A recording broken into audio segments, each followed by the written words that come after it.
എന്താ 13 വയസ്സിലൊക്കെ എന്താ ആഗ്രഹിക്കാനാ? ആ അമ്മയാണ് കുറെ പിള്ളേരൊക്കെ ആയിട്ട് ഇങ്ങനെ നടക്കുന്നു. ശരി, അമ്മയെ പോലെ കുറെ പിള്ളേരൊക്കെ ആയിട്ട് നടക്കാം.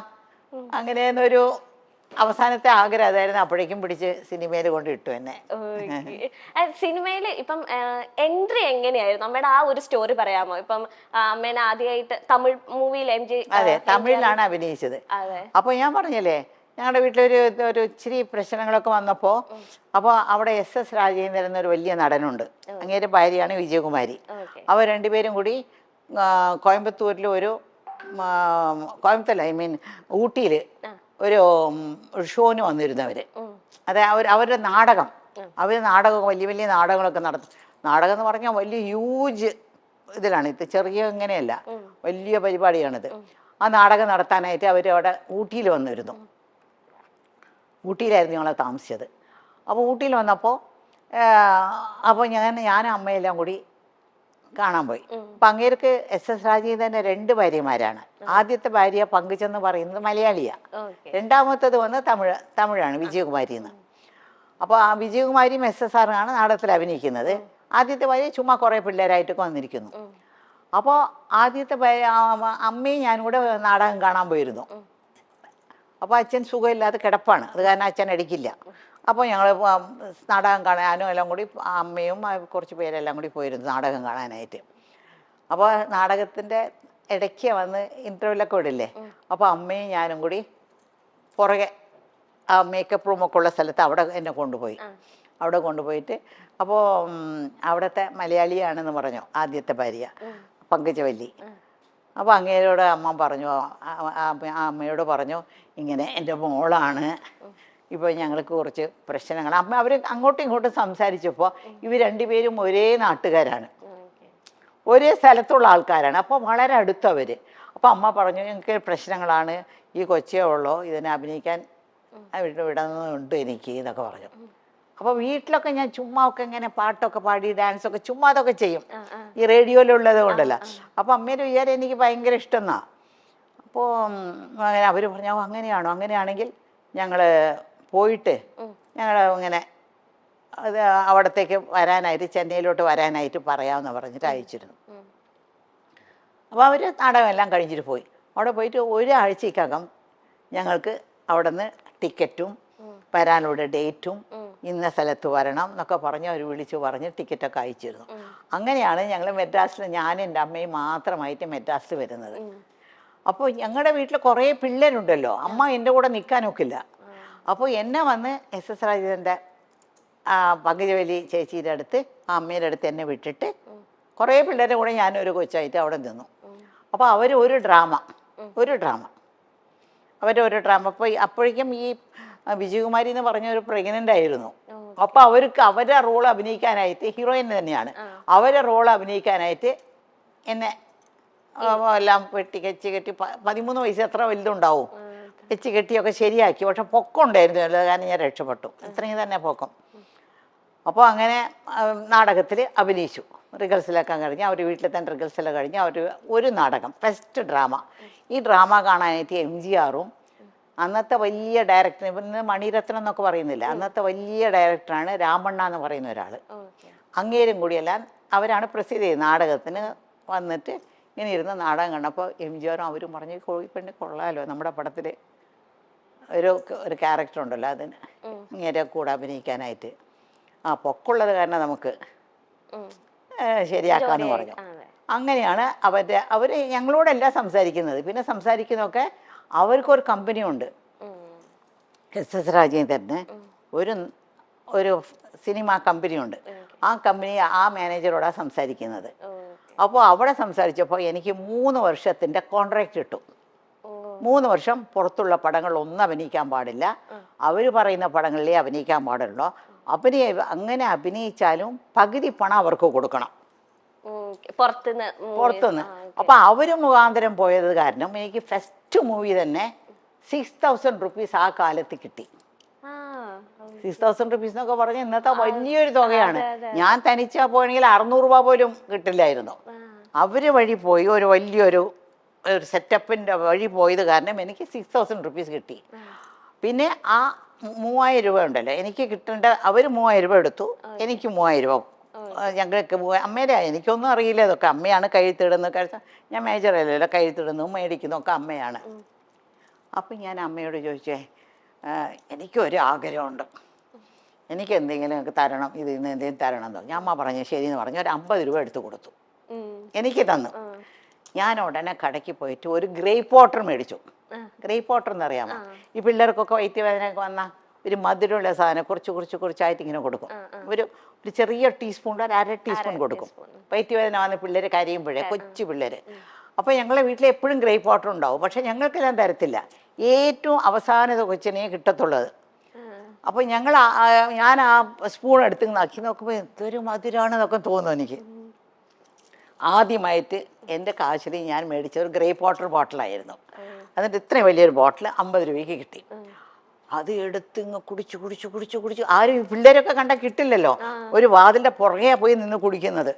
പകുതി കഴിച്ചപ്പോൾ അതിലൊരു ലഹരിയുണ്ട് ആ ഗ്രേപ്പ് വാട്ടറിൽ. പകുതി കഴിച്ചപ്പോൾ തന്നെ എനിക്കൊരു മാരിയായി, മത്ത് പിടിച്ച് തലയൊക്കെ ഒരു മാരിയായി. ഞാൻ പറഞ്ഞു അയ്യോ മതി എന്ന് വിചാരിച്ചിട്ട് പുറത്ത് വന്നിട്ട് ബാക്കിയുള്ളതെല്ലാം അവർക്കെല്ലാം കൊടുത്തു. അതാണ് എൻ്റെ ആദ്യത്തെ ശമ്പളത്തിൽ ഞാൻ ആദ്യം മേടിച്ചൊരു സാധനം. എനിക്കൊന്നും ഇത് അമ്മ എവിടെയും പറയുന്നത് ഞാൻ കേട്ടിട്ടേ. ഇപ്പം അമ്മ പറഞ്ഞു ചെന്നൈയിലേക്ക് അമ്മേനെ ആ ഒരു ചേച്ചിയുടെ അടുത്ത് ആക്കിയിട്ട് അമ്മ പോയി. അപ്പം 13 വയസ്സേ ഉള്ളൂ. അപ്പം അമ്മയ്ക്ക് ഇങ്ങനെ ഒറ്റപ്പെടൽ ഇങ്ങനെ അനുഭവിച്ചോ? ഒരു പുതിയ സ്ഥലം ഒറ്റപ്പെടൽ അനുഭവിച്ചില്ല. കാരണം ഞാൻ പോയി താമസിക്കുന്നത് പങ്കുചക്കാരെ വീട്ടില്. അവിടെ അവർക്കും കുറേ പിള്ളേരുണ്ട്. ഇന്ന് വരയ്ക്കും അവരൊക്കെ എൻ്റെ ഭയങ്കര ക്ലോസ് ആണ് അവരെല്ലാം. അവർ 4 ആമക്കളും ഒരു പെണ്ണും. പിന്നെ അവരുടെ ഫാമിലിയിൽ ഒരു ചാക്ക് അരി എന്ന് പറഞ്ഞാൽ അന്നൊക്കെ 100 കിലോ ആണ്. ആ ഒരു ചാക്ക് അരിയാണ് അവർ വീട്ടിൽ ദിവസം ഉണ്ടാക്കുന്നത്. അത്രയും പേര് അവരുടെ വീട്ടിലൊന്ന് ഊണ് കഴിക്കും. ആര് വന്നാലും പോയാലും അവർ വീട്ടിലും ഉണ്ടാവും.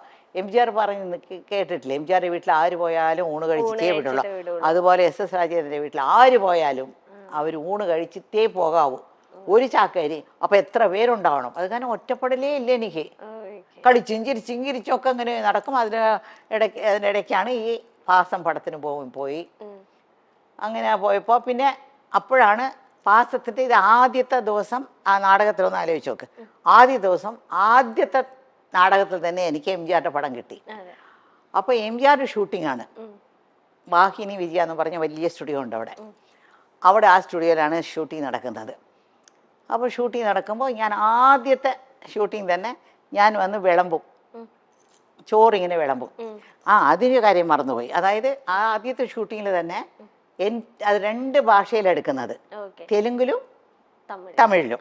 ഇപ്പോൾ ഒക്കെ ഒരു പടം ഇപ്പോൾ മണിച്ചിത്രത്താഴ് എടുത്തുകൂടെ നല്ലതുപോലെ ഓടിയ പിന്നെയാണ് അവിടെ മുത്തു എന്ന് പറഞ്ഞെടുത്തത്. അത് വേറെ ദിവസം നല്ല ഓടിയ. അത് അന്നത്തെ അങ്ങനെയല്ല. NTR എന്ന് പറഞ്ഞാൽ അവിടുത്തെ ഏറ്റവും വലിയ തെലുങ്കിലെ ഹീറോ ആണ്. MGR ഇവിടെ തമിഴ്നാട്ടിലെ വലിയ ഹീറോ ആണ്. NTRയുടെ പേരായിട്ട് ശാരദ, നമ്മുടെ ശാരദയില്ലേ, ആ ശാരദയും ഞാൻ MGRയുടെ പേരായിട്ട്. ഇപ്പോൾ ആദ്യം ഒരു ഷോട്ട് ഞാൻ അഭിനയിച്ച് പോയിട്ട് കഴിഞ്ഞ പിന്നെ ഞാനും MGR വന്നിരിക്കും. ആ ലൈറ്റപ്പ് ഇങ്ങനെ 2 പേരും, ആ ലൈറ്റപ്പിൽ തന്നെ അവർ 2 പേരും അഭിനയിക്കും. വേറെ ലൈറ്റപ്പോ വേറെ ദിവസമോ വേറെ സെറ്റല്ല, ആ സെയിം സെറ്റ് സെയിം ലൈറ്റപ്പിൽ ഓരോ ഷോട്ട് അങ്ങനെയാണ് എടുത്തുകൊണ്ടിരുന്നത്. എൻ്റെ ആദ്യത്തെ ഷോട്ട് എന്ന് വെച്ചാൽ MGRക്ക് ഞാൻ ചോറിങ്ങനെ വിളമ്പി ഉടനെ അങ്ങേരെ ഒരു ചോറെടുത്ത് എൻ്റെ വായിൽ ഇങ്ങനെ വെച്ച് കൊടുക്കും. ഫസ്റ്റ് ഷോട്ട് അതാണ്, എൻ്റെ ജീവിതത്തിലെ ആദ്യത്തെ ഷോട്ടാണത്. അപ്പോൾ അത് അടുത്ത സെറ്റിൽ ഭാസ്കര മാസ്റ്റർ ഭാഗ്യജാതകം എന്നൊരു പടം തുടങ്ങി. അപ്പോൾ സത്യ സാറും ഉണ്ട് അവിടെ. അപ്പോൾ ഭാസ്കര മാസ്റ്റർ സത്യ സാർ അടുത്ത സെറ്റിൽ ഒരു മലയാളി പെണ്ണ് അഭിനയിക്കുന്നുണ്ടെന്ന് പറഞ്ഞു. അത് തമിഴ് വരാതെ ഒരുപാട് പാടുപെടുന്നുണ്ട്. പക്ഷെ അങ്ങനെ പഠിപ്പിച്ചാണ് എടുത്തുകൊണ്ടിരിക്കുന്നത്. ആദ്യത്തെ ദിവസം അവർ 2 പേരും എൻ്റെ ഷൂട്ടിങ് കാണാൻ വന്നിട്ട് അവർക്ക് ഇഷ്ടപ്പെട്ടിട്ട് അവിടെ തന്നെ അമ്മയുണ്ടല്ലോ അവിടെ സംസാരിക്കാൻ, അമ്മയോട് സംസാരിച്ചിട്ട് ഇവിടെ ഒരു 5-6 ദിവസം ഷൂട്ടിംഗ് ഉണ്ടായിരുന്നു. ആ ഷൂട്ടിംഗ് കഴിഞ്ഞുകൊണ്ട് നേരെ ഞാൻ ഭാഗ്യജാതകം അഭിനയിക്കാൻ വന്നു. ഇത് ആദ്യം തുടങ്ങിയാലും റിലീസായത് ആദ്യം ഭാഗ്യജാതകമായിരുന്നു. ആക്ട് ചെയ്തത് തമിഴാണെങ്കിലും അതായിരുന്നു. ഇപ്പത്തെ പോലത്തെ വെച്ചിട്ടുണ്ടെങ്കിൽ ഇപ്പൊന്ന് വെച്ചാൽ പക്ക ഷീറ്റ് ഇട്ട് ഇത്ര ദിവസം ഒരു പടം അല്ലെങ്കിൽ എല്ലാം ഓർഗനൈസിങ് ആദ്യം തന്നെ വിസിറ്റ് ചെയ്യും പ്ലേസ് എവിടെയൊക്കെ ഷൂട്ട് ചെയ്യേണ്ടത്. അമ്മയുടെ ഒക്കെ കാലത്തെന്ന് വെച്ചിട്ടുണ്ടെങ്കിൽ ഒരു ബിൽഡിങ് അല്ലെങ്കിൽ ഒരു സ്പേസ് എടുത്തിട്ട് 3 ഫ്ലോർസ് അത് 3 വീടായിട്ട് സെറ്റ് ചെയ്യുക. അപ്പൊ ഒരു ഫ്ലോറിൽ നിന്ന് അടുത്ത ഫ്ലോറിലേക്ക് പോകുന്നത് അടുത്ത പടമാണ്. അതെ ആ ഫ്ലോറിലല്ല, ഈ സ്റ്റുഡിയോ അടുത്ത സ്റ്റുഡിയോ അല്ല, ഈ ഫ്ലോറിൽ നിന്ന് വേറെ ഫ്ലോർ, അവിടെ നടന്ന് കുറച്ച് അങ്ങോട്ട് പോകണം. ഒരു AVM സ്റ്റുഡിയോ എന്ന് പറഞ്ഞാൽ 40 ഏക്കറിലാണ് AVM സ്റ്റുഡിയോ ഉള്ളത്, മനസ്സിലായോ? അപ്പോൾ ആ AVM സ്റ്റുഡിയോയിൽ ഒരു 10-30 സെറ്റുകളുണ്ട് അവിടെ, ഫ്ലോറുകളുണ്ട്. അപ്പോൾ ഈ ഫ്ലോറിൽ നിന്ന് നടന്ന് ഇപ്പോൾ നിങ്ങളുടെ ഇവിടെ നിന്ന് ഇറങ്ങിയില്ലേ, അടുത്ത ഫ്ലോറിലേക്ക് പോകണം. അവിടെയാണ് തെലുങ്ക്, തമിഴ്, കന്നഡം, ഹിന്ദി എല്ലാ പടങ്ങളുടെ ഷൂട്ടിംഗ് ഇങ്ങനെ മാറി മാറി മാറി മാറി എല്ലാവരും മാറി മാറി എടുക്കും. ഓക്കെ, അത് എങ്ങനെ അമ്മയ്ക്ക് അത് പറ്റുന്നു? ഞാൻ അമ്മ പറയുമ്പോ അത് ഭയങ്കര അത്ഭുതത്തോടെ, കാരണം ഒരു ക്യാരക്ടർ അല്ലല്ലോ അടുത്ത പടത്തിൽ, അത് വേറെ കോസ്റ്റ്യൂം ഇട്ടിട്ട് അതെങ്ങനെ ഉൾക്കൊള്ളാൻ പറ്റുന്നത് പെട്ടെന്ന്? കുറച്ച് നാളായപ്പോ നമുക്ക് അങ്ങ് പരിചയമായി. എനിക്ക് അതൊരു വലിയ ഒരു ഒരു ഒരു പാടായിട്ടൊന്നും തോന്നിയിട്ടില്ല, കഷ്ടമായിട്ടൊന്നും തോന്നിയിട്ടില്ല. അങ്ങനെ കാലത്ത് അന്നൊക്കെ ഞങ്ങളുടെ അടുത്ത് കോൾ ഷീറ്റ് മേടിക്കുന്നത്, ഇപ്പൊക്കെ ഒരു പടത്തിനാണ് കോൾ ഷീറ്റ്. 40 ദിവസം കോൾ ഷീറ്റ് കൊടുത്താൽ ആ പടം തീർക്കാം. പക്ഷെ അങ്ങനെയല്ല, അവിടെ എല്ലാം ചെന്നൈയിലും അടുത്തടുത്തടുത്ത സ്റ്റുഡിയോ ആയതുകൊണ്ട് ഒരു പടത്തിന് ദിവസവും 7 to 1, അതായത് ഈ കാലത്ത് 7 മണി മുതൽ 1 മണി വരെയും കോൾ ഷീറ്റ് കൊടുക്കും. കോൾ ഷീറ്റ് കൊടുത്താൽ ആ ഒരു 10-15 ദിവസം കൊണ്ട് ആ പടം തീർക്കും. അല്ലെങ്കിൽ അടുത്ത മാസം ഷെഡ്യൂൾ കൊടുക്കും. അത് കഴിഞ്ഞാൽ പിന്നെ ഉച്ചയ്ക്ക് 2 to 9 എന്നുണ്ട്, 2 മണി മുതൽ 9 മണി വരെയാണ് ഷൂട്ടിംഗ് ഉണ്ട്. അങ്ങനെ ഒരു പടത്തിന് കൊടുക്കും. അത് ഒരു 10-15 ദിവസം കൊടുക്കും. പിന്നെ രാത്രി 10 to 2 എന്ന് പറഞ്ഞൊരു ഷൂട്ടിംഗ് ഉണ്ട്, 10 to 2. അത് വരയ്ക്കും. ചില തീർക്കാൻ പോകുന്ന പടങ്ങളുണ്ട്, അപ്പോൾ 10 to 5 വർക്ക് ചെയ്യും. അപ്പോൾ ഇത് 3 കഴിഞ്ഞിട്ട് ഞാൻ മേക്കപ്പ് റൂമിൽ പോയി ഇങ്ങനെ പല്ലൊക്കെ തേച്ചിട്ട് വേറെ കോസ്റ്റ്യൂമൊക്കെ ഇട്ടിട്ടാണ് പോകുന്നത്. അടുത്ത ഇത് തന്നെ പിറ്റേ ദിവസം 7 to 1 പോകുന്നത്. അപ്പൊ ഒരു ദിവസം മൊത്തം 4 പടമൊക്കെ അഭിനയിച്ചിട്ട് ഒരു ദിവസം 4 പടം.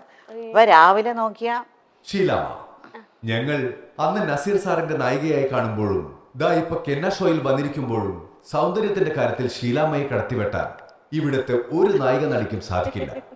എന്താണ് ഷീലാമ്മയുടെ ഈ സൗന്ദര്യ രഹസ്യം? അയ്യോ, ഇതെന്തോന്നാ ചോദ്യം? ഇത് എല്ലാ നടികളോടും നിങ്ങൾ ചോദിക്കുന്ന ചോദ്യമല്ലേ? വേറെ പുതിയതായിട്ട് വല്ലതും ചോദിക്കൂ. എനിക്കത് അന്ന് നല്ല സൗന്ദര്യമൊന്നും ഇപ്പോഴില്ലെന്ന് എനിക്ക് നല്ലപോലെ അറിയാം. ഓർഡിനറി ഒരു സ്ത്രീ, ഈ പ്രായത്തിന് ഒത്ത ഒരു സ്ത്രീ ആയിട്ട് ഞാൻ എന്നെ കാണുന്നുള്ളൂ. പക്ഷെ ഞാൻ ആദ്യമായിട്ടാണ് ഷീലാമ്മനെ നേരിട്ട് കാണുന്നത്. ഞാനിങ്ങനെ ഇന്റർവ്യൂസ് അല്ലെങ്കിൽ നമ്മൾ TV-യിലൂടെ മൊബൈൽ ഫോൺസിലൂടെ ഒക്കെ ആണല്ലോ ഇന്റർവ്യൂസ് ഒക്കെ കണ്ടിട്ടുള്ളൂ. അപ്പം ഞാനപ്പോ ഓർക്കാം, അമ്മ ഇപ്പൊ നല്ല സുന്ദരമായിട്ടിരിക്കും, അപ്പൊ ആ കാലത്ത് എന്ത് ഭംഗിയായിരിക്കും. നമുക്ക് ആ കാലത്തിൽ അമ്മേനെ നേരിട്ട് കാണാനൊന്നും സാധിച്ചിട്ടില്ലല്ലോ, അപ്പൊ എന്ത് ഭംഗിയായിരിക്കും എന്ന് ഞാനിങ്ങനെ ആലോചിക്കുകയായിരുന്നു. അമ്മ എന്തെങ്കിലും ഡയറ്റോ അങ്ങനെ എന്തെങ്കിലുമൊക്കെ ഫോളോ ചെയ്യുന്നുണ്ട് ഇപ്പം? അതെ, ഞാൻ പറയട്ടെ, സിനിമയിൽ വന്ന് 10-20 കൊല്ലം കഴിഞ്ഞിട്ടാണ് ഞാൻ അഭിനയം നിർത്തിയിട്ട് ഞാൻ ഊട്ടിയിൽ പോയി പിന്നെ മകന് വേണ്ടി പോയത്. ഈ 10-20 കൊല്ലം വരയ്ക്കും ഞാൻ അഭിനയിച്ചുകൊണ്ടിരുന്ന കാലം വരയ്ക്കും ഫേഷ്യൽ എന്ന് പറയുന്ന സാധനം എനിക്ക് അറിയില്ല. അറിഞ്ഞെങ്കിൽ ചെയ്തേനെ. അന്നൊന്നും ഇല്ല, ഫേഷ്യലൊന്നും ഇല്ല. ഇപ്പൊ ഫേഷ്യൽ ചെയ്താൽ ഭംഗി വരും, ഫേഷ്യൽ ചെയ്താൽ അത് വരും പറഞ്ഞാൽ അതൊക്കെ ചുമ്മാ ഒരു ഫ്രഷ്നെസ് കിട്ടും. ഫേഷ്യൽ ചെയ്ത ഒരു ഫ്രഷ് ആയിരിക്കും. ഒരു കല്യാണപ്പെണ്ണ്, ഇപ്പോൾ കല്യാണപ്പെണ്ണും കല്യാണപ്പെണ്ണിൻ്റെ അമ്മയും കല്യാണപ്പെണ്ണിൻ്റെ അച്ഛനും എല്ലാവരും ഫേഷ്യൽ ചെയ്ത് എന്തൊക്കെയോ മുഖത്തൊക്കെ ഇട്ടിട്ട് അങ്ങനെയല്ലേ. പക്ഷേ ഞങ്ങൾക്കൊന്നും ആ കാലത്ത് അത് ഇല്ല. ഇരുന്നെങ്കിൽ ചെയ്യുമായിരുന്നു. അതെനിക്കറിയില്ല, ആ സമയത്തൊന്നും ഞങ്ങൾ ചെയ്തില്ല. സിനിമയൊക്കെ അഭിനയിച്ച് വീട്ടിൽ ചുമ്മാതിരിക്കുമ്പോൾ വേറെ ജോലിയൊന്നും ഇല്ലാതിരിക്കുമ്പോൾ ഇവരൊക്കെ കൂട്ടുകാരികളെല്ലാം ഫേഷ്യൽ ചെയ്യാനായിട്ട് ബ്യൂട്ടി പാർലർ പോകുന്നുണ്ടോ, എന്നാൽ നമുക്ക് സുന്ദരിയാവാന്ന് പറഞ്ഞ് പോയി ചെയ്തിട്ടുണ്ട്. വീട്ടിലത്തെ പൊടിക്കൈകളൊക്കെ അമ്മ ട്രൈ ചെയ്യാറുണ്ടോ? മഞ്ഞള്, നമ്മളൊക്കെ ചേർന്ന് മഞ്ഞൾ അരച്ച് കടലമാവ് ഇടും, അങ്ങനെ അതൊന്നും ഞാൻ ചെയ്യാം. അതൊന്നും എന്നെ കൊണ്ട് വയ്യ, അത്രയും ക്ഷമയൊന്നും എനിക്കില്ല.